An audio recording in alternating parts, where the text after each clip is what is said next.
This is one of the most populous cities in sub-Saharan Africa. More than 4 million people live here. Among them, 8-year-old Ida, a coding wizard. Emabet Tesfaye, the manager of a big flower farm. And Asifa Mengesha, a pioneer in Ethiopia's solar power industry. All three illustrate how Africa's fortunes might change in the coming decades. The continent faces many challenges, including the recent spread of COVID-19. But in the long term, there is reason to be optimistic. By the end of this century, Africa is set to play a much bigger role in world affairs. The Asian growth miracle is likely to slow. Africa's rapid rise could be next.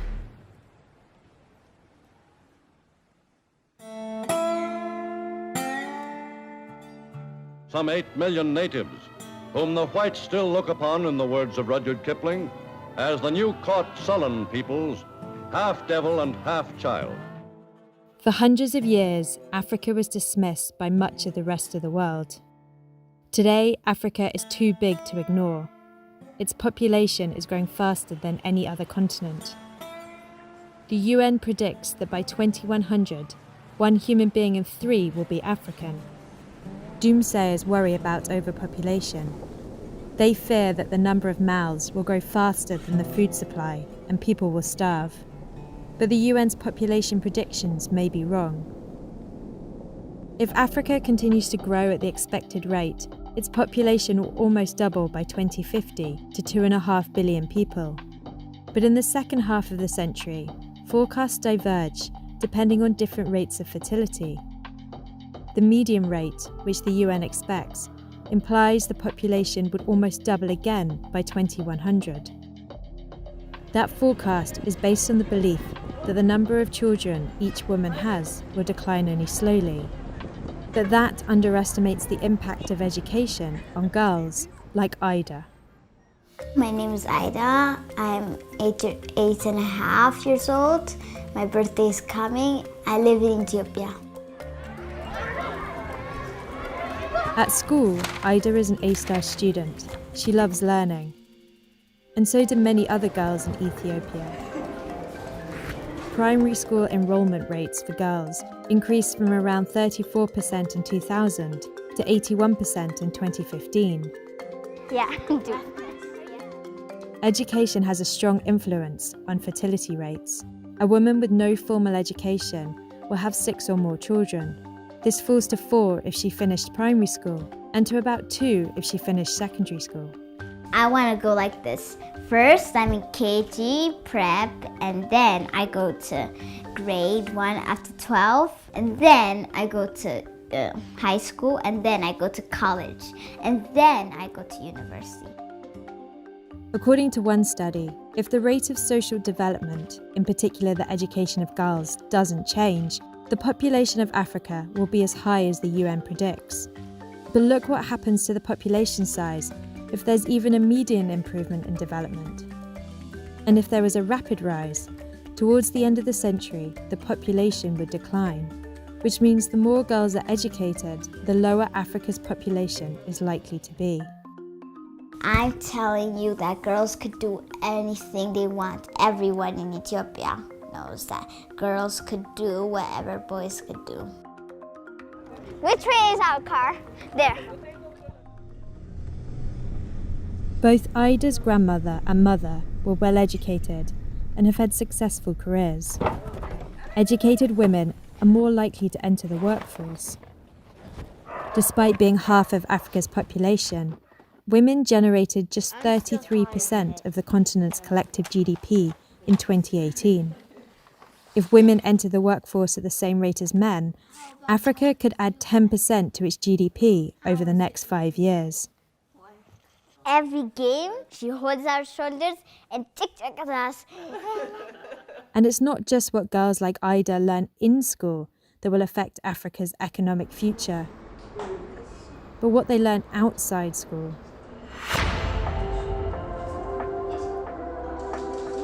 Ida is learning to code. How many sides? 6. Okay, so that's My brother wanted to code at first. He told our mom, can we go to coding school? And then she said, okay, I'll sign it up. When we grow up, we could be wonderful coders. We can teach more people to code. ግን ስሜ ቤተልሔም ደሴ ይባላል። የአይኮግ ኤኒዋን ካን ኮድ እናንተ የምትማሩበት ፕሮጀክት ማናጀር ነኝ። ስለዚህ Ida's coding school was set up by Bettelheim Desi, who like Ida started coding at a very young age. on my 9th birthday, I asked my father for some money and he wouldn't give it to me. We made a deal that if I made any money on the computer that we had, I'd be able to use it to celebrate my birthday. I would pitch my services, which were basically editing their videos, installing some apps on their phones. I made about $90 that day. So I figured, okay, this is what I need to do. So that's when I first started coding. እና ደግሞ ስክራች አሁን ገና ስክራች እየተማረ ነው።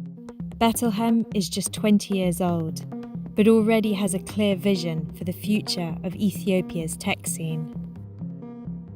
Artificial intelligence, blockchain, and a lot of other things are happening around the world. This also will happen to us eventually. So we need to be ready more than ever. This generation needs to learn how to be smarter than the machines they're using, but also have the skills to really be in the job market in the next 5 to 10 years. Not everyone can code, however. To prosper, Africa needs to create all kinds of jobs.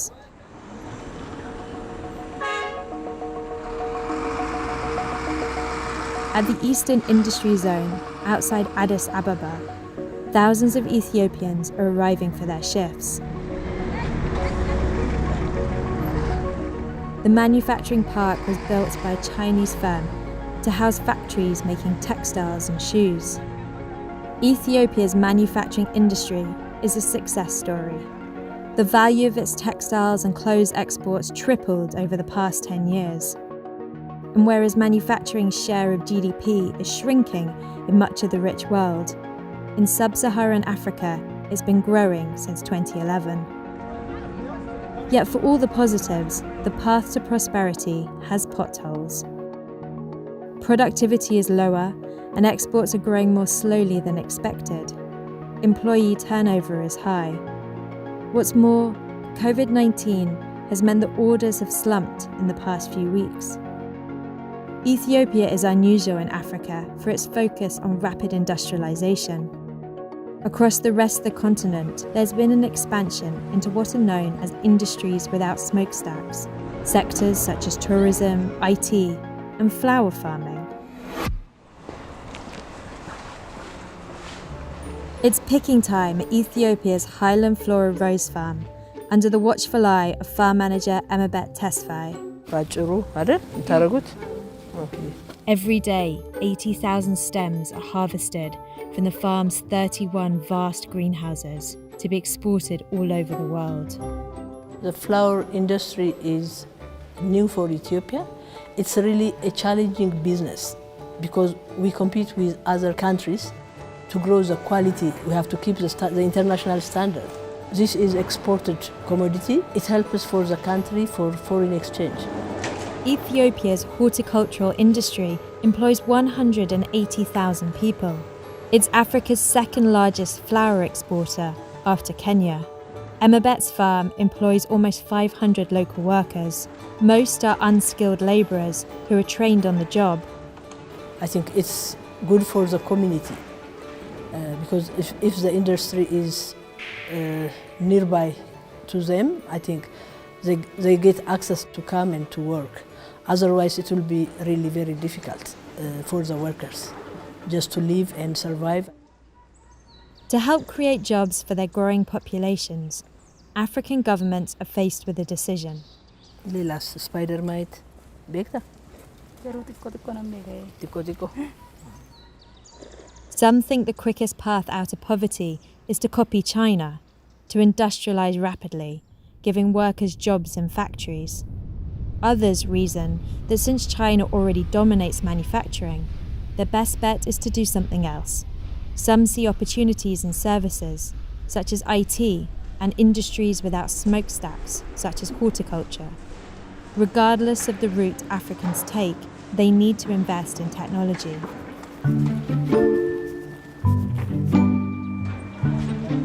Emabet's farm is run by a computerized system, controlling temperature, sunlight, and irrigation.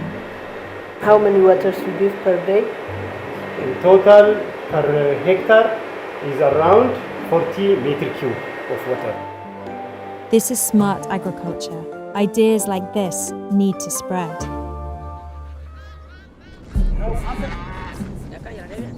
More than half of Africans make their living from farming. It's highly unproductive. Although most Africans farm, they generate just 15% of Africa's GDP. That's because the way many people farm has not changed much for hundreds of years. Modernising farming could increase yields to help feed rising populations. It would free lots of farm workers to go and find better paid jobs in the cities. But one of the biggest obstacles to successful agriculture, or indeed other industries, is Africa's poor infrastructure, including its power supply.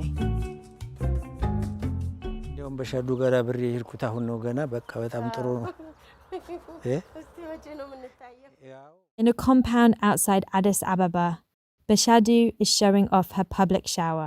ሁለተኛ ይሄን ሁሉ ጊዜ እንትን ይልልሻል ምን ታረጋለሽ ወዲ ተወስጂና ከዛ እንደገና መልሰሽ ደግሞ ወደዛ ተወስጂዋለሽ Ethiopia, like many African countries, is beset by chronic electricity shortages.